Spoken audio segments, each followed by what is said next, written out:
4월 9일 맥케인 성경 읽기 99일 차입니다. 여러분은 공의를 좋아하십니까?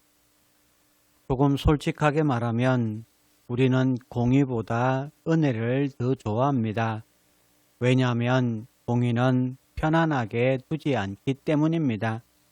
죄를 드러내고 잘못을 끊어내고 삶을 바로 세우기 때문입니다.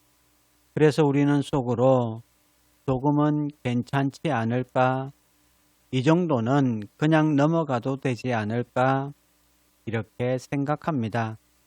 그러나 성경은 분명히 말씀합니다. 하나님은 죄를 그냥 두지 않습니다. 그런데 여기서 중요한 사실이 있습니다. 하나님의 공의는 우리를 무너뜨리기 위한 것이 아니라 우리를 살리기 위한 것입니다. 오늘 말씀을 통해 공의가 왜 은혜인지 분명히 붙들게 되기를 바랍니다. 레위기 13장의 주제는 하나님의 공의는 죄를 끊어내게 합니다. 나병에 대한 규례를 다룹니다. 이 병은 단순한 질병이 아니라 공동체 전체를 오염시키는 문제였습니다. 그래서 하나님은 46절에서 그가 부정한 적 혼자 살되 진영 밖에서 살지니라 이렇게 말씀합니다. 굉장히 강한 조치입니다. 왜 이렇게까지 하십니까? 퍼지는 것을 막기 위해서입니다. 성도 여러분, 죄도 이와 같습니다. 그냥 두면 퍼지고 결국 전체를 무너뜨립니다. 그래서 하나님은 죄를 반드시 끊어내게 하십니다. 이것이 공의입니다. 그러나 이것은 정죄가 아니라 보호입니다. 우리를 살리기 위한 하나님의 방식이라는 사실을 믿으시기를 바랍니다.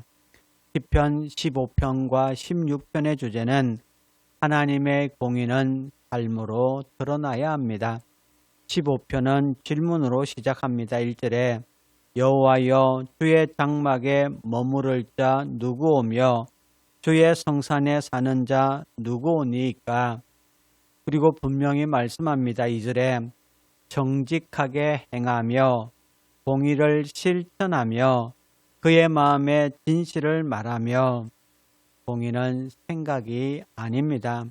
삶입니다.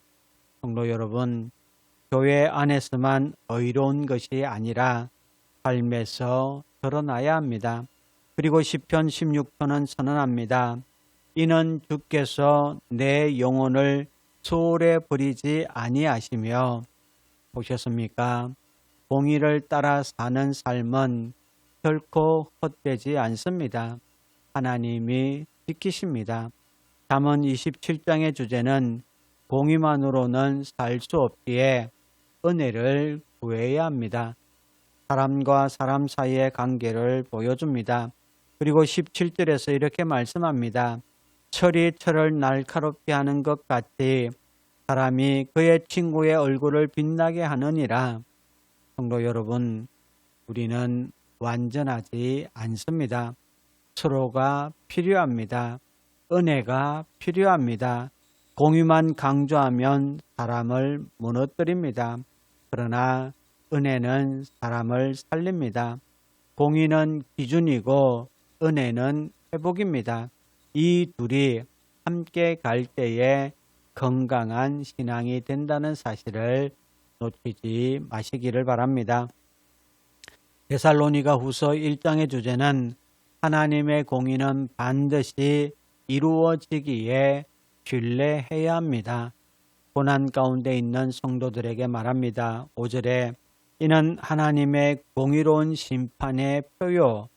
그리고 이어서 약속합니다. 6절과 7절에 너희로 환난을 받게 하는 자들에게는 환난으로 갚으시고 환난을 받는 너희에게는 우리와 함께 안식으로 갚으시는 것이 하나님의 공의시니. 성도 여러분, 지금 당장은 공의가 보이지 않을 수 있습니다. 그러나 하나님이 반드시 바로 잡으십니다.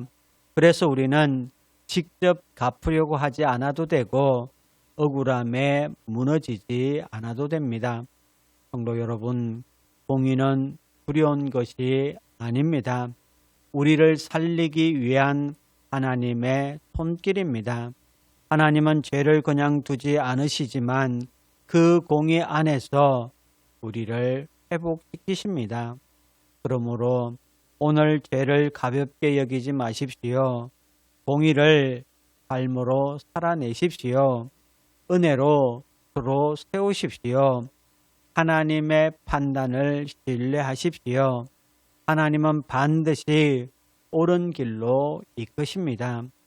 오늘도 공의를 두려워하지 않고 오히려 붙드는 성도 여러분 되시기를 주님의 이름으로 축원합니다. 이제 오늘의 성경을 함께 읽겠습니다.